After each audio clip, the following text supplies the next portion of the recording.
Baik, Assalamualaikum warahmatullahi wabarakatuh.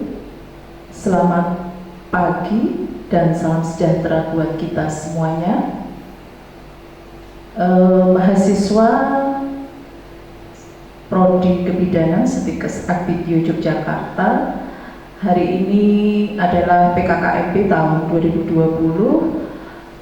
Saya berkesempatan untuk bisa hadir di sini untuk memberikan materi tentang keorganisasian. Baik adik-adik mahasiswa baru yang saya cintai dan saya banggakan, kita akan melihat mengapa bidan itu penting bagi pelayanan kesehatan, terutama adalah pelayanan kebidanan. Pelayanan kebidanan ini didasari atas beberapa aturan hukum yang berlaku, yaitu yang pertama adalah Undang-Undang Nomor 36 Tahun 2009 tentang kesehatan, kemudian Undang-Undang Nomor 4 Tahun 2019 tentang kebidanan, Peraturan Menteri Kesehatan Nomor 97 Tahun 2014 tentang pelayanan kesehatan masa sebelum hamil, masa hamil, masa persalinan, dan masa sesudah melahirkan. Penyelenggaraan pelayanan kontrasepsi serta pelayanan kesehatan seksual. Di samping itu juga kita ada landasan dalam pelayanan kebidanan, yaitu Peraturan Menteri Kesehatan Nomor 28 Tahun 2017 tentang izin dan penyelenggaraan praktik kebidanan. Selanjutnya tentang Peraturan Pemerintah Nomor 61 Tahun 2014 tentang kesehatan reproduksi serta Keputusan Menteri Kesehatan Republik Indonesia Nomor HK 0107 Menkes /320/2020 tentang standar profesi bidan. Ya, latar belakangnya adalah bahwa bidan itu tenaga kesehatan yang sangat strategis di masyarakat. Bidan sekaligus sebagai aset pemerintah yang memiliki tugas pokok dan fungsi yang berat, yaitu memberikan pelayanan yang terbaik kepada perempuan pada masa rawan kesehatan, yaitu pada periode kehamilan, persalinan, nifas, dan bayi baru lahir, guna mendukung pencapaian indikator kinerja utama pemerintah, yaitu menurunkan angka kematian ibu dan angka kematian bayi. Bahwa sikap profesional bidan tidak terlepas daripada harapan masyarakat tentang profil seorang bidan, dan masyarakat memiliki harapan kepada bidan yang profilnya ramah, terampil, dan tanggap terhadap profesi dan kewajibannya. Bidan adalah orang pertama yang melakukan penyelamatan kelahiran sehingga ibu dan bayi lahir dengan selamat, dan tugas bidan yang diemban bidan ini berguna bagi kesejahteraan masyarakat. Selanjutnya pertanyaannya adalah siapa toh bidan itu? Bahwa bidan itu adalah seorang perempuan yang telah menyelesaikan program pendidikan kebidanan baik di dalam negeri maupun di luar negeri yang diakui secara sah oleh pemerintah pusat dan telah memenuhi persyaratan untuk melakukan praktek kebidanan.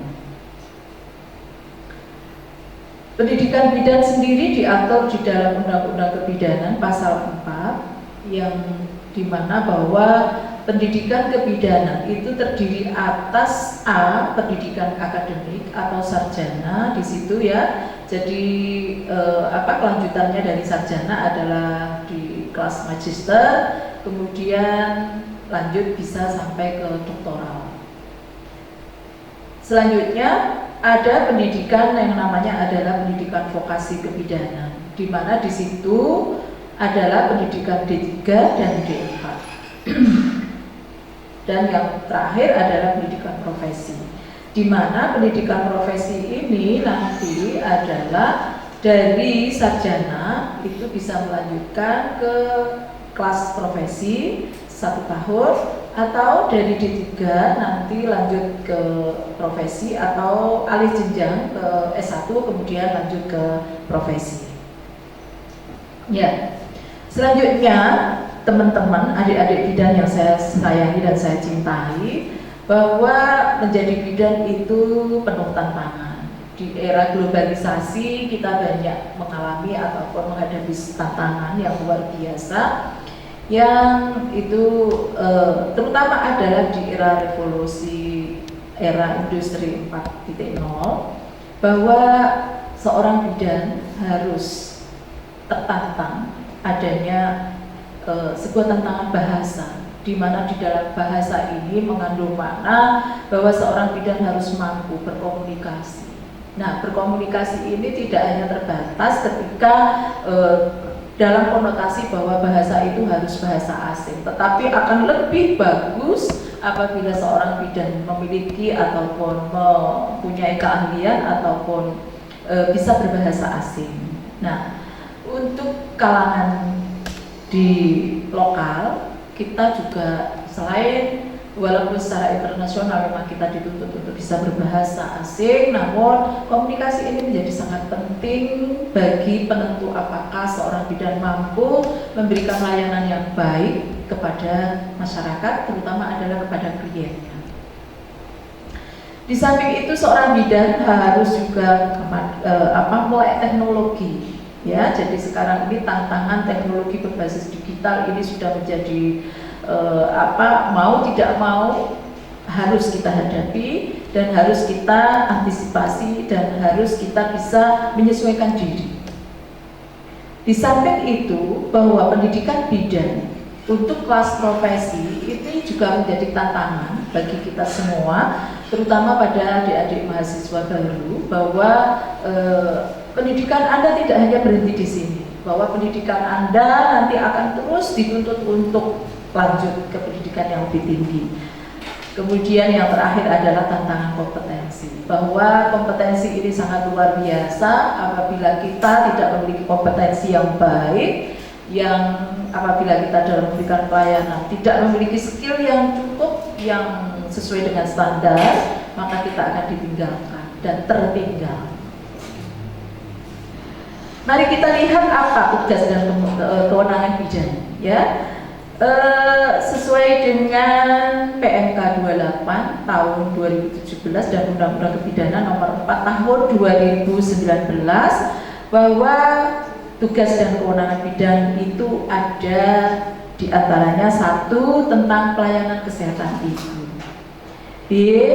Pelayanan kesehatan anak, C. Pelayanan kesehatan reproduksi perempuan dan keluarga berencana, D. Pelaksanaan tugas berdasarkan pelimpahan wewenang dan atau pelaksanaan tugas dalam keadaan keterbatasan tertentu. Ya, jadi area layanan bidan itu terbatas kepada kesehatan ibu atau perempuan sepanjang siklus kehidupan reproduksinya, dari masa dia remaja, kemudian masa dia hamil, kemudian dia bersalin, kemudian nifas, bahkan ketika dia membutuhkan alat kontrasepsi, bahkan sampai bayi, balita, dan kemudian lanjut usia. Ini adalah area bidang garapan bidan. Tentu saja di dalam memberikan pelayanan, seorang bidan harus mengacu kewenangan yang ada, tidak boleh melenceng daripada aturan ataupun undang-undang yang berlaku. Ya. Selanjutnya, adik-adik sekalian yang saya cintai dan saya banggakan, bahwa Anda nanti akan lulus menjadi bidan. Nah, bidan ketika lulus belum dikatakan sebagai anggota profesi manakala Anda tidak melakukan pendaftaran di organisasi profesi. Bagaimana seorang bidan bisa diakui sebagai anggota profesi? Maka dia harus memiliki ataupun memenuhi syarat-syaratnya. Yang pertama adalah agar diakui sebagai anggota profesi, maka Anda harus mendaftar atau mendaftar sebagai anggota. Di mana mendaftarnya? Anda cari pengurus organisasi Ikatan Bidan Indonesia di wilayah Anda masing-masing. Anda tinggal di kecamatan ataukah Anda tinggal di kabupaten, maka Anda cari informasi pengurus ranting ataupun pengurus cabang di wilayah Anda. Ya, kemudian setelah Anda nanti menghubungi pengurus wilayah Anda, maka Anda akan diminta untuk memenuhi persyaratan. Setelah itu persyaratan Anda masuk, kemudian oleh pengurus didaftarkan dan Anda akan mendapatkan kartu tanda anggota. Kedua, bahwa bidan harus berhimpun dalam satu wadah organisasi profesi, yaitu Ikatan Bidan Indonesia. Ya. Apa itu Ikatan Bidan Indonesia?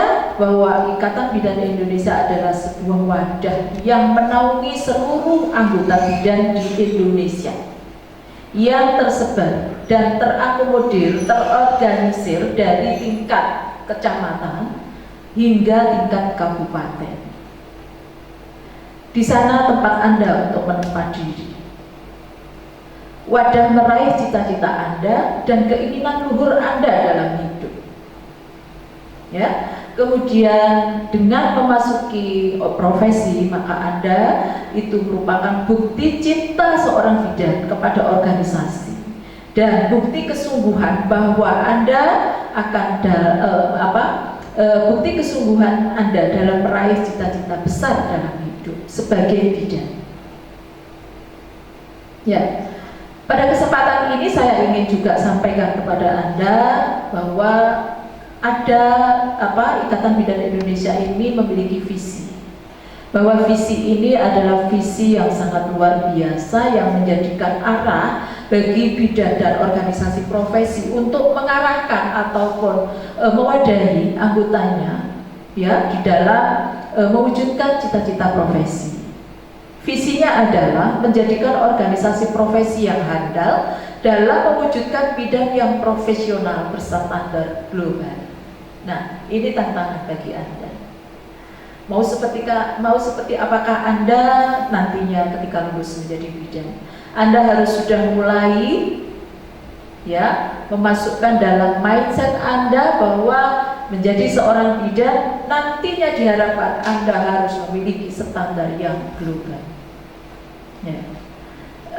Bagaimana agar profesi ataupun organisasi profesi ini bisa mewujudkan bidan yang berprofesional, yang profesional dan standar global? Maka misinya yang pertama adalah meningkatkan kekuatan organisasi.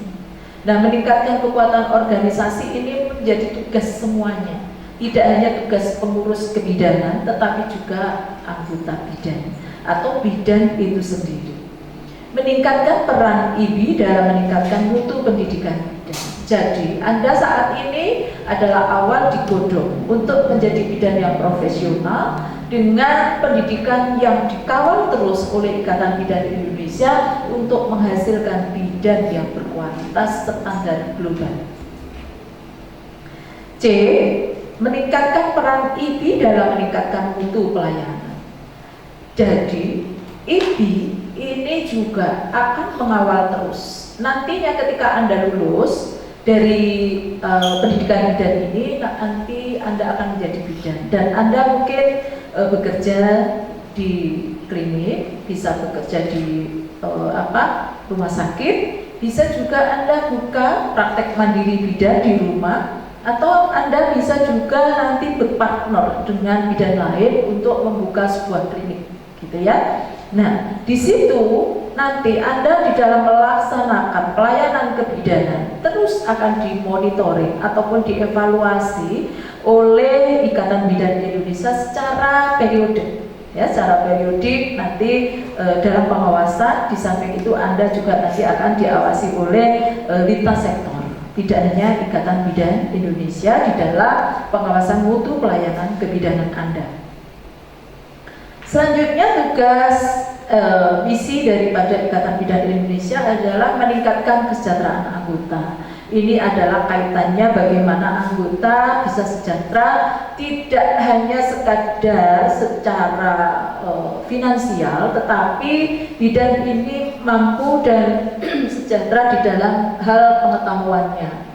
Manakala kita ingin menjadi seorang profesional, maka kita tidak mungkin dengan standar ataupun keilmuan yang rendah dan tidak berkembang atau tidak mengikuti daripada evidence based practice. Selanjutnya, bahwa tugas bidan atau tugas IBI adalah mewujudkan kerjasama dengan jejaring kerja. Bahwa nanti kalau Anda sudah lulus dan mengikuti organisasi atau di dalam wadah Ikatan Bidan Indonesia, maka Anda nanti akan bisa jadi Anda langsung bisa terlibat di dalam advokasi, audiensi untuk kerjasama dengan pihak lain. Seperti dalam hal ini adalah bisa dengan pemerintahan atau dengan pihak swasta ataupun dengan pihak ketiga yang lain. Dalam hal ini adalah penyandang dana. Seperti itu. Ya. Selanjutnya mari kita ikuti atau kita pelajari lagi bahwa apa sih kewajiban anggota di dalam berorganisasi. Ya, yang pertama adalah seorang bidan harus mau bekerja sama dengan anggota lainnya. Jadi ada model persahabatan ataupun komunitas bidan satu dengan yang lain harus saling bisa bekerja sama dan mengenali. Gitu.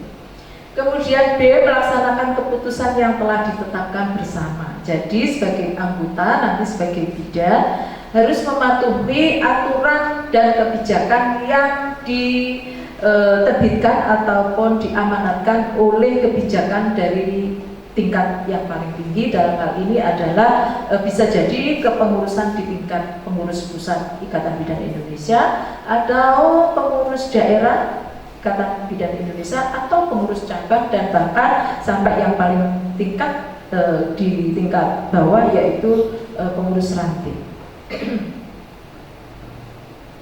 Bidan juga berkewajiban untuk melaksanakan tugas sebagai anggota secara disiplin. Artinya disiplin dalam hal ini ketika kita menjadi anggota maka kita harus patuh terhadap aturan organisasi. Aturan organisasi itu sangat banyak, nanti Anda bisa belajar setelah lulus. Dan saat ini Anda perlu tahu bahwa sebagai bidan ada aturan-aturan main ketika nanti kita sudah lulus dan masuk di dalam organisasi profesi. D, memberikan masukan kepada pimpinan organisasi. Jadi bidan walaupun sebagai anggota, jadi apapun Anda, posisi apapun Anda, mungkin Anda sebagai anggota, mungkin Anda sebagai pengurus, seperti itu, maka Anda punya kewajiban untuk memberikan masukan. Ketika Anda mempunyai satu ide atau mempunyai satu inovasi yang mungkin itu bisa disumbangkan bagi eksistensi Ikatan Bidan Indonesia, maka kesempatan itu bisa disampaikan.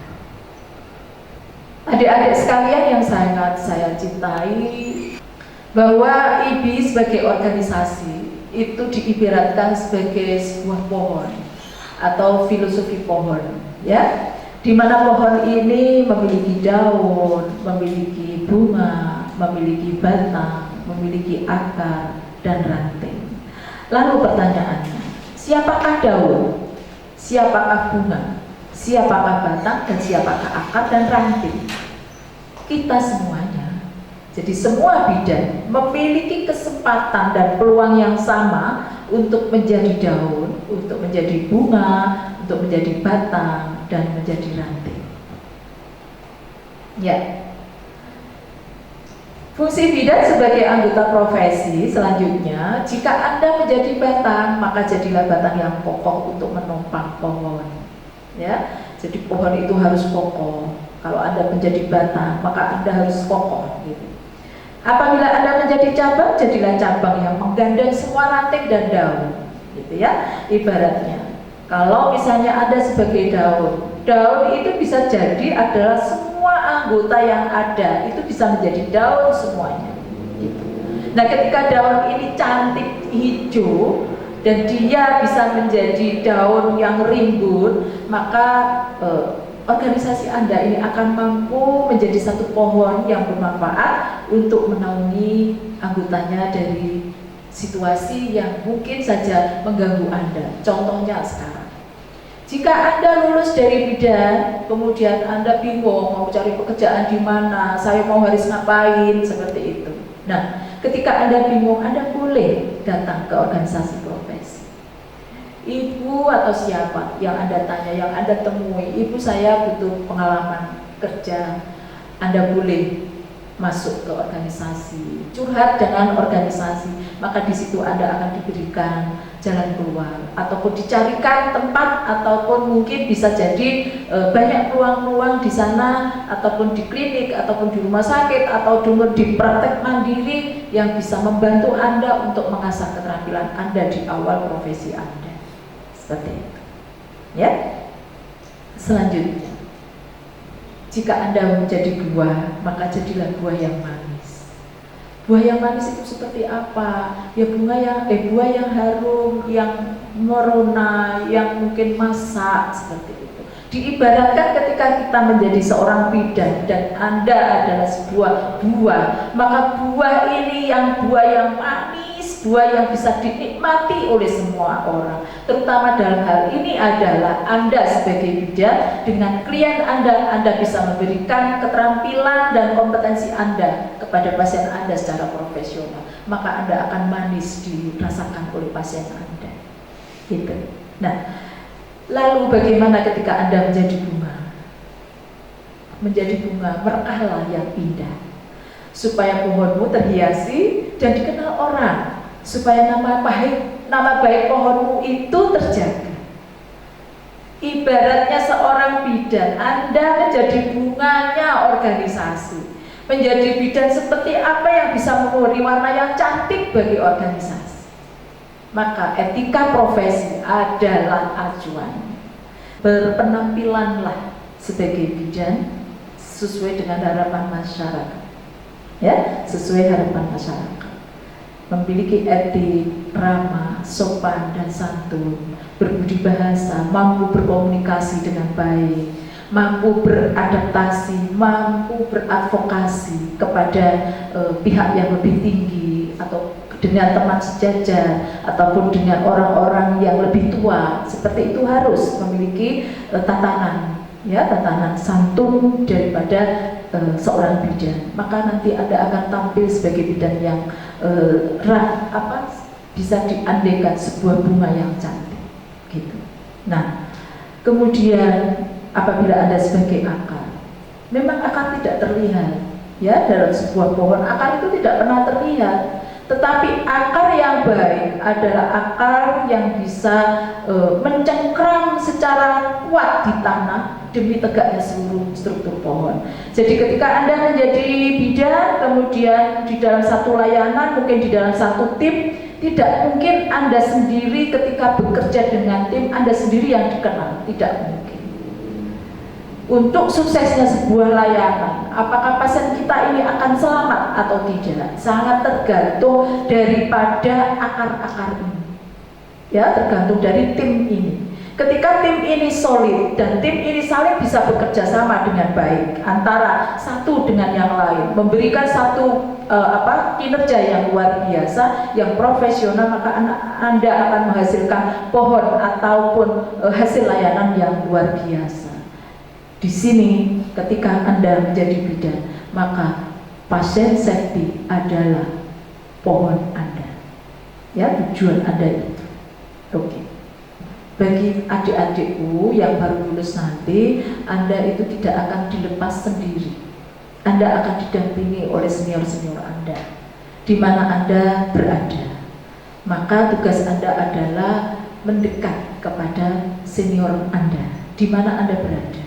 Ya, kemudian bernaung di sana, berlatih di sana, mengambil motivasi dari inspirasi yang ada, dari senior Anda bisa mengambil inspirasi itu, dan kemudian rasa hormat yang tidak boleh ketinggalan. Sebagai junior harus memiliki rasa hormat kepada seniornya. Di samping itu juga sebaliknya, senior juga tidak boleh semena-mena kepada juniornya. Selanjutnya, adik-adikku sekalian, dimanapun nanti Anda berada, sekarang ataupun nanti, bahwa Anda adalah seorang pemimpin. Baru menjadi mahasiswa, Anda juga sudah jadi pemimpin. Ketika Anda bisa memampukan diri untuk menjadi pemimpin pribadi, maka Anda nanti akan sukses memimpin di dalam satu lingkup pekerjaan Anda. Apa sih syaratnya? Yang pertama, Anda harus jujur. jujur terhadap diri sendiri, jujur kepada orang lain. Tidak boleh ada bidan yang pembohong. Pasien ini misalnya butuh suntikan dan sudah harusnya jam sekian disuntik, tapi Anda lupa, Anda harus jujur. Karena apa? Ini kaitannya dengan keselamatan pasien. Yang kedua, harus memiliki pengetahuan yang luas. Ketika nanti Anda lulus bidan, adik-adik, Anda lulus itu tidak serta-merta kemudian Anda sudah berhenti di situ, aku sudah selesai, sudah wisuda. Tidak. Tetapi Anda harus terus menuntut, Anda harus terus berkembang untuk mengkayakan keilmuan kita, pengetahuan dan wawasan kita, agar kita bisa berkomunikasi, bisa bergaul dengan orang lain, dengan siapapun, dengan sektor apapun. Gitu. Yang ketiga, mampu memberikan penjelasan dan pengarahan. Jadi posisinya tidak harus pemimpin organisasi, tidak harus pemimpin di tempat kerja. Memimpin Anda sendiri, Anda harus bisa menjelaskan Anda sendiri. Mau jadi apakah saya? Mau jadi bidan apakah saya? Seperti itu. Oke? Nah, kemudian masih Anda juga dituntut untuk kreatif. Ya, kemudian Anda juga harus mempunyai inisiatif. Inisiatif untuk kerja, inisiatif untuk membuka peluang untuk bisa menjadi apa Anda, untuk menjadi bidan apa, seperti apa Anda, untuk memajukan pendidikan Anda bagaimana. Nah, ini perlu ada inisiatif dan motivasi dari diri sendiri. Dan seterusnya adalah Anda harus lapang dada, Anda harus bisa adil. Adil dalam hal apa? Adil bagi diri sendiri. Sehari ini misalnya pekerjaan ataupun aktivitas Anda apa saja. Dari bangun tidur sampai malam, sudah adilkah Anda dengan diri Anda? Baik untuk bekal Anda sekarang di dunia maupun bekal Anda nanti di akhirat. Sudah adilkah Anda? Itu harus Anda latih dari sekarang. Ya, menjadi bidan harus seperti itu. Anda harus adil. Nah, kemudian Anda harus bertanggung jawab. Bertanggung jawab terhadap semua perilaku, bertanggung jawab terhadap semua asuhan dan layanan yang Anda berikan kepada klien kita. Dan yang selanjutnya adalah Anda harus tegas. Ya, tidak. Maka seperti ataupun sesuai dengan standarnya. Seperti itu, tidak boleh pelin-pelan. Ya, senang berbuat baik. Jadi berbuat baik ini juga tidak kemudian Anda tergantung sama pasiennya, tidak memandang sukunya, tidak memandang agamanya apa. Ketika Anda melayani pasien, fokus Anda adalah kebutuhan pasien. Ya, jadi Anda harus selalu berbuat baik dengan tujuan untuk memberikan yang terbaik bagi klien kita. Yang terakhir, disiplin. Sebagai bidan dan sekarang mahasiswa, Anda harus mulai sekarang belajar disiplin. Kerjaan, tanggung jawab, tugas-tugas itu harus diselesaikan sesuai dengan kalendernya masing-masing. Maka ketika Anda ada yang molor satu, maka tanggungan Anda harus kemudian numpuk lagi.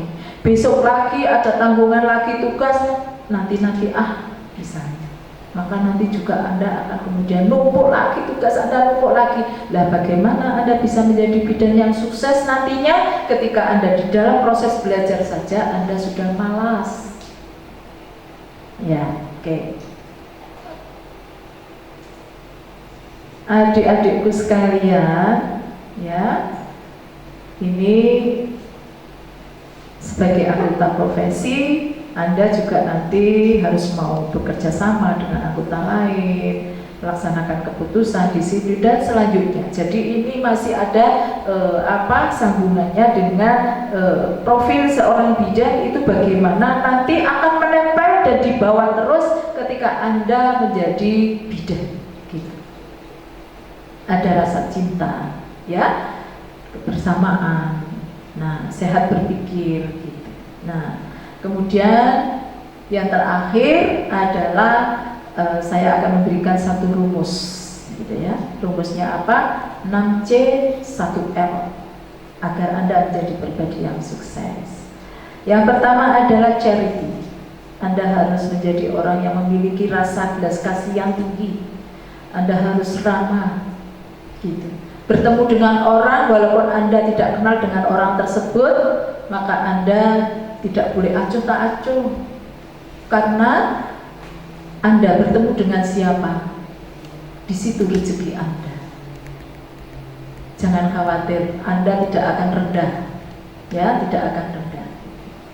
Yang kedua, Anda harus kompeten. Kompeten dimanapun Anda berada di satu komunitas. Ketika Anda di sebagai komunitas bidan, maka Anda harus kompeten di kebidanan. Kompetensi itu memiliki 3 ciri. Ya, yang pertama adalah knowledge, yang kedua adalah attitudes, yang ketiga adalah skill. Gitu. Knowledge-nya harus mapan, gitu. Skillnya harus terlatih, terasah. Maka ketika nanti Anda sudah masuk di lahan praktek, Anda tidak boleh takut-takut untuk mencoba, ya, untuk mencoba keterampilan klinis. Seperti awal-awal adalah mungkin belajar menyuntik, seperti itu. Anda harus paham betul bagaimana prosedurnya, apa saja yang harus disiapkan, kemudian apa saja yang harus diselesaikan, seperti itu.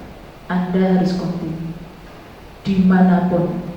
Anda harus menjaga kontinuitas, termasuk adalah kontinuitas daripada layanan. Ketika pasien Anda datang ke situ, ke rumah Anda, ataupun di klinik Anda, ataupun di rumah sakit Anda bertemu dengan pasien, Anda tidak putus di situ hubungan Anda dengan pasien Anda. Ya, continuity harus dijaga. Mungkin pasien perlu disapa ketika pulang, di rumah, bagaimana ibu, bayinya ibu bagaimana, apakah bayi Anda sudah bisa menetes dan lain-lain. Seperti itu. Jadi continuity daripada keberlangsungan sebuah layanan harus Anda jaga. Yang keempat adalah critical thinking. Critical thinking ini adalah basis utama, inti utama dari sebuah layanan. Karena layanan yang tidak memiliki critical thinking, maka ngawur hasilnya. Harus didasarkan dengan ilmu, ya, dengan itu tadi keterampilan. Jadi kalau saya mendapatkan pasien ini dengan kondisi yang misalnya seperti ini, bagaimanakah pasien ini seharusnya saya perlakukan? Itu harus ada kritikal, ya, harus dikritisi. Kalau saya lakukan ini, bagaimana akhirnya? Hasilnya bagaimana? Apakah pasien saya selamat atau tidak? Itu sangat tergantung daripada kemampuan critical thinking Anda. Gitu. Dan selanjutnya adalah komitmen. Menjadi seorang bidan harus memiliki komitmen yang tinggi. Komitmen untuk memberikan layanan yang terbaik bagi pasien-pasien Anda, bagi klien-klien Anda, bagi saudara-saudara Anda. Anda harus punya komitmen. Sekarang A, besok A. Seperti itu. Kemudian komunikasi, ya, sekali lagi kemampuan berkomunikasi Anda harus Anda latih. Bagaimana berkomunikasi dengan baik, menggunakan sarana yang ada untuk bisa berkomunikasi dengan orang lain, bisa dengan verbal, bisa dengan language atau bahasa, ya, bisa dengan body language Anda untuk bisa memberikan pesan Anda kepada orang lain. Itu sangat menjadi satu inti daripada sebuah pribadi yang akan sukses. Kadang komunikasi ini juga bisa menimbulkan masalah ketika kita salah dalam memberikan informasi kepada pasien kita. Jadi adik-adik, ketika nanti Anda sudah bertugas ataupun praktek di baik itu mungkin di puskesmas ataupun di rumah sakit, maka sebelum melakukan tindakan Anda harus berkomunikasi dengan baik, membaca aturan yang ada dulu, bagaimana aturan pemberian obat ini, kemudian diberikan secara apa. Kalau Anda tidak jelas, tanyakan dulu kepada seniornya ataupun kepada ketua timnya ataupun pengawas ruangannya, seperti itu. Jangan malu-malu, karena ketika Anda malu dan Anda memberikan tindakan yang salah, maka akibatnya adalah pasien Anda yang akan menjadi celaka. Ya, gitu. Kemudian yang terakhir adalah loyalitas. Ya, jadi Anda harus menjadi seorang bidan yang loyal. Loyal itu adalah setia. Ya, setia kepada janjinya. Janjinya apa? Janjinya memberikan layanan kepada pasien kita.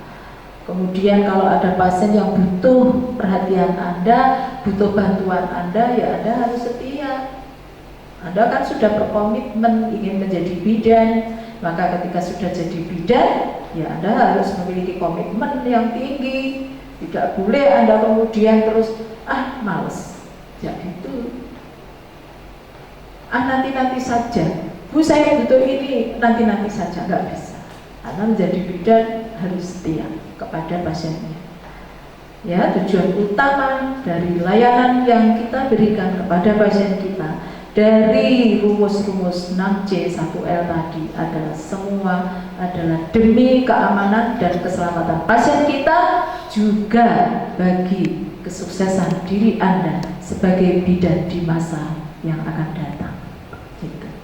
Ya, baik, ini yang kita sampaikan pada siang pagi hari ini, adik-adikku sekalian. Banyak hal yang perlu Anda pegang, yaitu bahwa Anda menjadi bidan haruslah dari semua tadi yang saya uraikan, jadilah bidan yang berkarakter. Karena bidan yang berkarakter adalah bidan yang mampu menghadapi tantangan era globalisasi. Terima kasih, mohon maaf apabila ada hal yang kurang. Boleh berkomunikasi lanjut dengan saya. Nanti setelah menjadi mahasiswa, Anda akan bertemu saya juga di kelas barangkali nanti, dan bisa kemudian nanti komunikasi dengan saya lebih lanjut. Terima kasih, sukses untuk adik-adikku sekalian. Tetaplah bersemangat untuk mengikuti pendidikan bidan, untuk menjadi bidan di masa depan yang memiliki karakter. Ya, karakter itu. Oke, sampai bertemu nanti di kampus, dan semangat berjuang, semangat belajar, semangat untuk maju menjadi bidan berstandar global.